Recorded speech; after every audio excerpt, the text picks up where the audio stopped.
Greetings and welcome to the Culture Ward, where we dissect and dismantle pop culture in all its forms. Last week, conservative commentator Charlie Kirk was assassinated in Utah while having one of his open debates with college students. In the aftermath of that tragedy, many disgusting people publicly celebrated his death and made other insensitive and misleading comments about Charlie Kirk himself and his death. As a result, several of those people, including at least one late-night talk show host, have lost their jobs. And what does all this mean? Do you think it's okay that they lost their jobs? Does it violate the First Amendment? Let's find out, shall we? Before we begin, please take a second and hit that subscribe button to help us grow the channel. It really means a lot to us. And don't forget to like and share the video if you enjoy the content. And now, without further ado, let's get into it. Sing the wondrous love of Jesus, sing His mercy and His grace. In the mansions bright and blessed, He'll prepare for us a place. When we all get to heaven, what a day of rejoicing that will be. When we all see Jesus, we'll sing and shout for victory. Thank you.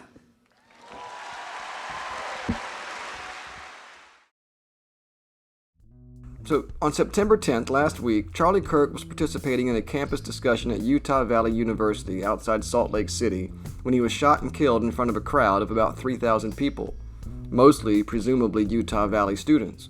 Now, authorities have arrested and charged a young man, Tyler Robinson, with the murder, and all the evidence certainly seems to suggest that he is the one who pulled the trigger. Now, we'll talk about him more in a minute. No matter where you are on the political spectrum, it was a terrible tragedy. Charlie Kirk, only 31 years old, was well known in political circles. He founded the conservative foundation Turning Point USA, which was instrumental in getting Donald Trump and other prominent Republicans elected in recent years. And Charlie himself was probably most famous for holding his campus debates, where he went around the country and set up a tent on college campuses and invited students to ask him questions or engage in discussion on contentious topics, such as gay marriage, transgender issues, or racial inequality. And it's no secret that Charlie's views on these issues were, despised by people on the left, especially young people. Leftists thought he preached hate and division, and he was frequently branded a fascist or a Nazi. However, while I disagreed with Charlie on many of these issues, I don't believe that he was hateful. I don't believe that he was malicious in his intent. He was, above all else, a man of faith. How do you want to be remembered? If I die, everything just goes away. How would you, if you could be associated with one thing, how would you want to be remembered? I want to be remembered for courage for my faith. That would be the most important thing. Most important. He was a Christian with Christian values, and most of his opinions were directly or at least indirectly influenced by those Christian values. Anyway, regardless of what you thought of his ideas, it cannot be honestly disputed that all Charlie Kirk ever did was talk. And not only did he talk, he invited others to talk to him, to challenge him, or to be challenged in their own ideas. He never preached hate or violence, he didn't insult or dehumanize, and when he was attacked, sometimes even physically, he almost always responded with grace. And thus, no matter how much you disagreed with his message, every decent human being should have been shocked, saddened, outraged, or at the very least, empathetic when he was murdered in cold blood. He had a family who loved him, a wife, 2 small children, parents, friends, co-workers, followers who cared for him. Basic human decency dictates that the murder of a young man in this way, for the crime of speech, should be accompanied by mourning for the victim and compassion for his loved ones, at the very least. Be that as it may, there were thousands of people across America that publicly celebrated his assassination. Videos, tweets, unhinged rants across the internet praising the death of this young man, some even going so far as to call for the death of more people, including Charlie Kirk's own wife and children. Gruesome, repugnant people dancing on the grave of Charlie Kirk and spitting in the faces of his grieving wife and children.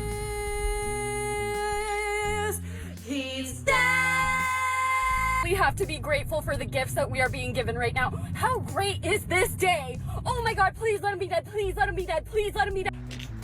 Guess you shouldn't have manifested that.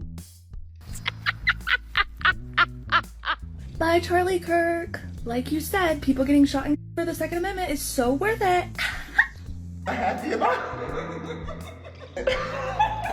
I don't care if Charlie Kirk had a wife and children. His wife is just as bad as he is, if not worse now. But what about his kids and his wife? Them. He's dead. He's dead. Bye, Charlie Kirk. Bye. And it should be noted that most of these people didn't even know who Charlie Kirk actually was. They got snippets and out-of-context clips of Charlie's speeches, painting a caricature of Kirk as some misogynistic, racist, homophobic, Christ-fascist dictator calling for the public execution of gay people. I mean, even Stephen King had to apologize after claiming that Charlie Kirk called for gays to be stoned to death, once again quoting an out-of-context statement he had made in a debate with Miss Rachel. In other words, the Charlie Kirk that all these depraved lunatics were demonizing didn't even exist. Well, some of these people were then surprised in the following days when they were fired from their jobs for posting their odious messages online. So I've lost my job. I got fired! Yesterday at 5 p.m., I was fired from my job for posting a video saying I don't care about Charlie Kirk's death. And then my company was flooded with calls for my termination, and this is day one of unemployment. I've been doxxed on X, so I'm gonna have to step away for a little bit. Oh no! What happened? Oh no! How terrible! That's just awful! How terrible! Oh no! So Newsweek noted that pilots, teachers, professors face losing jobs over Charlie Kirk posts.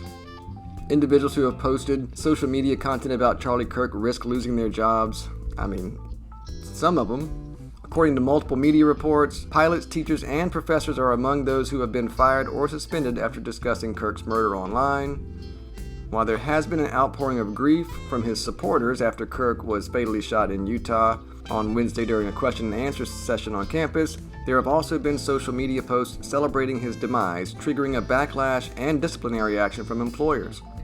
The reports of being fired over the social media content have also raised questions about the line between free speech and permitting hateful content online. A Reuters report on Saturday claimed that at least 15 people have been fired or suspended from their jobs because of a posting about Kirk online. An NPR report said the number is 33. Those fired included Matthew Dowd, a political consultant who said on MSNBC shortly after the shooting that Kirk had been one of the most divisive, especially divisive younger figures in this, who was constantly sort of pushing this sort of hate speech or sort of aimed at certain groups.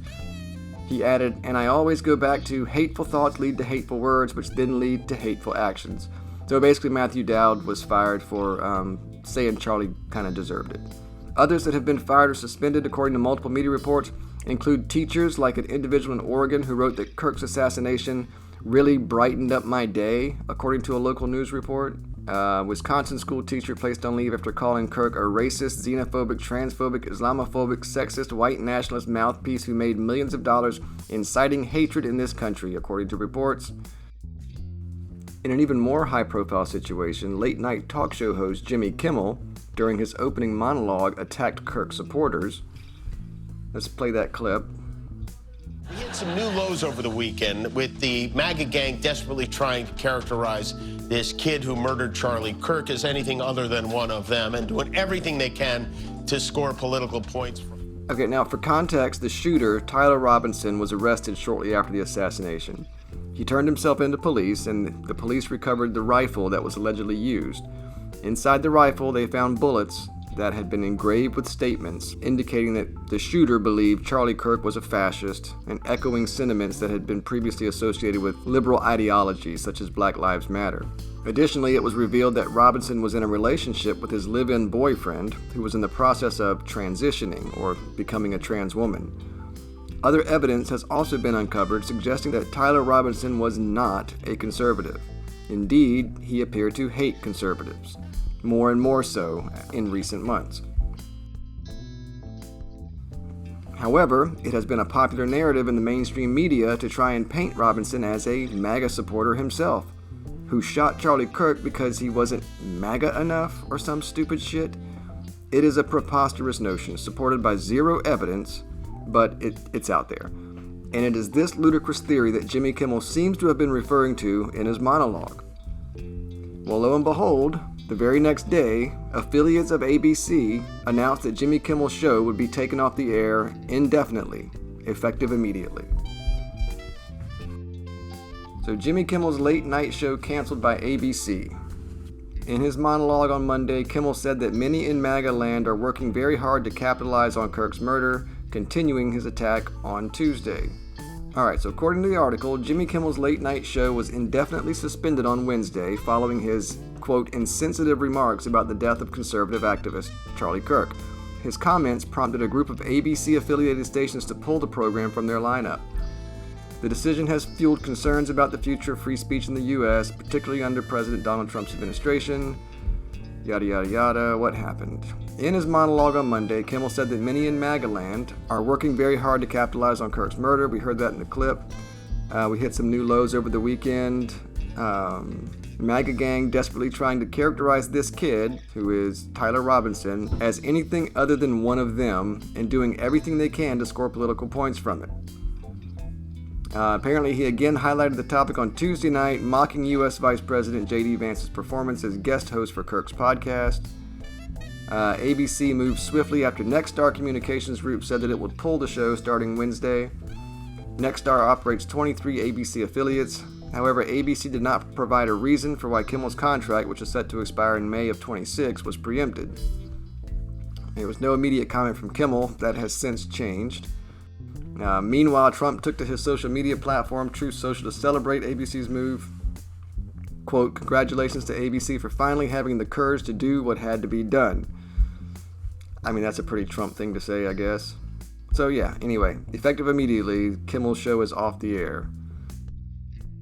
Well, as you can imagine, a lot of people are upset about the people who got fired for maniacal online posts celebrating Charlie Kirk's death and Jimmy Kimmel's cancellation. And I have to admit, I kind of agree with the sentiment, at least philosophically. I don't think people should lose their jobs for their opinions, even ones that I deeply disagree with. I am, after all, a First Amendment absolutist, and I oppose censorship in all of its forms. More so as it concerns Kimmel, who is, arguably, a comedian who is being canceled for, arguably, a joke, albeit one that wasn't funny. So I am vehemently opposed to censoring comedians for telling jokes, even bad ones. But here's the thing. The First Amendment only applies to government action. The government cannot punish people for speech, no matter how gross and objectionable. And to the extent there is any governmental involvement or pressure behind any of these firings, such as FCC threats and meddling, I strenuously object and will even offer my own legal services to fight it, even for people with whom I vehemently disagree.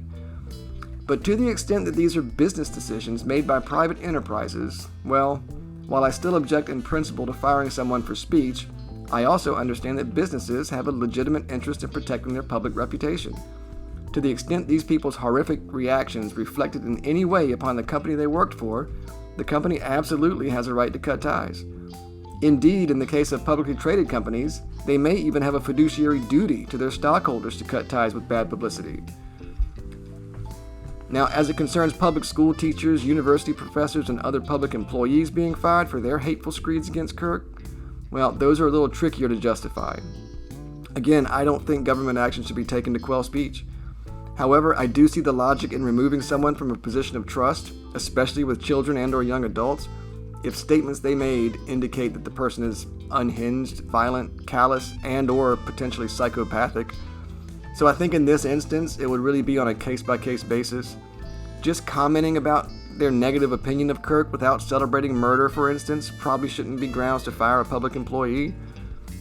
But literally applauding the murderer and gleefully cheering the death of any person might be a red flag that this person isn't psychologically fit to be in a position of public trust.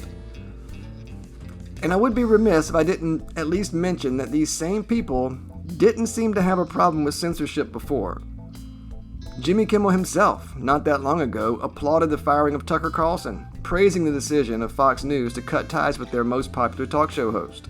Fox News has severed bow ties with Tucker Carlson. After all these years, they are parting ways, which means he was fired. I mean, what an absolutely delightful shock. Sadly, he's probably not done poisoning old people's brains. The question now is, where will he do it next? One of the most despicable mother Tuckers ever to appear on American television. Likewise, no one shed a tear for Roseanne Barr when she was fired from her own television show for comments she made on her personal social media account. In fact, as Roseanne pointed out herself, the Obamas allegedly directly influenced that decision. Or recall the saga of Gina Carano, fired from Disney Lucasfilm for a very mild comment she made on her personal social media account. She was forced to sue Disney and go through years of litigation just to get unblacklisted. Where was all the left-wing outrage then, huh? Oh, that's right, there wasn't any. They were praising it, along with all the other people who lost their jobs for expressing their opinions. And they weren't all conservatives either. No, even liberal or nonpartisan voices, if they dissented from the mainstream narrative, were fair game, and censorship and firings were glorified by leftists and the left-leaning mainstream media apparatus. Furthermore, the irony and hypocrisy of the situation is almost comical. The same ghouls that were singing songs rejoicing in the death of Charlie Kirk were horrified and shocked when they lost their jobs for doing so. So these people thought it was justified and good and fair that Charlie Kirk was literally murdered for speaking his opinions in a public forum, but these same people are scandalized and think it's unfair and unjustified that they lose their job for speaking their opinions in a public forum. Lose your life for controversial opinions? Yes, good. Lose your job for controversial opinions? No, bad. So again, if it wasn't so gross, it would be funny. Now, I do have another theory about Jimmy Kimmel's cancellation. It could have been that ABC was just looking for a reason to get rid of what has certainly become dead weight. Recall that recently NBC canceled Stephen Colbert because of bad ratings and losing money, and by all accounts, it seems as though Colbert had better ratings than Kimmel. According to some reports, The Late Show with Stephen Colbert was losing $40 to $50 million a year. That's why it was canceled. So CBS announced the cancellation of Stephen Colbert, cornerstone late night television, citing insurmountable financial losses of approximately $40 million annually. The show, which has been a ratings leader in its time slot, will end its historic 33-year run, including 22 with David Letterman and 11 with Stephen Colbert, in May of 2026. This decision underscores the broader decline of late-night talk shows. So according to Nielsen data for the second quarter of this year, The Late Show averaged 2.4 million viewers across 41 first-run episodes, securing a 9% audience share and outperforming competitors like ABC's Jimmy Kimmel Live, which only had 1.7 million viewers, and NBC's The Tonight Show with Jimmy Fallon with only 1.1 million. However, only 219,000 of those viewers, roughly 9% of The Late Show's viewers, fell within the coveted 18 to 49 demographic, a critical group for advertisers. So yeah, it tells you right there that Jimmy Kimmel Live is substantially less popular than The Late Show with Stephen Colbert. So I imagine Kimmel has also been losing money in recent years, maybe a lot. I mean, who the hell even watches these shows anymore? Jimmy Kimmel's show sucks and has forever. I don't think I've ever so much as chuckled at a joke by Jimmy Kimmel on his show. Now, I do know these shows are also kind of mouthpieces for Hollywood and the Democratic Party, and therefore Disney would have likely faced backlash from Hollywood and the Democratic Party, even more than they are currently, if they just up and canceled the show. So it very well could have been that Kimmel was on borrowed time anyway, and this was just the cover Disney could use to end it. I don't know, this is just speculation. It doesn't really matter. It's not like it'll be a huge loss to humanity to not have Jimmy Kimmel on late night anymore. I mean, according to the ratings, practically no one's going to even notice. Anyway, to sum up, as a free speech advocate, I object to people losing their jobs, or their lives, for voicing opinions. More emphatically, I think violence is never justified in response to words. Never, no matter how mean or vile those words are. Sticks and stones used to be a philosophy that civilized people lived by. Now, social consequences are inevitable sometimes, ostracization from social groups, what have you, but losing one's livelihood over bad ideas is, I believe, antithetical to a free society. However, the pragmatist in me realizes the commercial interests at play, and sometimes companies have to distance themselves from bad publicity, including bad publicity caused by its employees' bad ideas. And I also must point out that well, turnabout is fair play. The liberals for the past 15 years or so have been building a system of censorship in Washington, Hollywood, and in the media, and have publicly supported the silencing of dissenting voices all along the way. And this latest backlash, seemingly targeting mostly liberals, is just the latest example of being hoisted by one's own petard. And while I'm against it in principle, well, they should have fucking better known better. Fucking Marcellus knew it. And Antoine should have fucking better known better. So what do you think? Do you think Jimmy Kimmel and those people celebrating Charlie Kirk's death deserve to lose their jobs? Why or why not? Join the conversation in the comments below. As always, thank you so much for watching. Please like, share, and subscribe if you enjoyed the video. Bye for now. We hope to see you next time in the Culture Wars.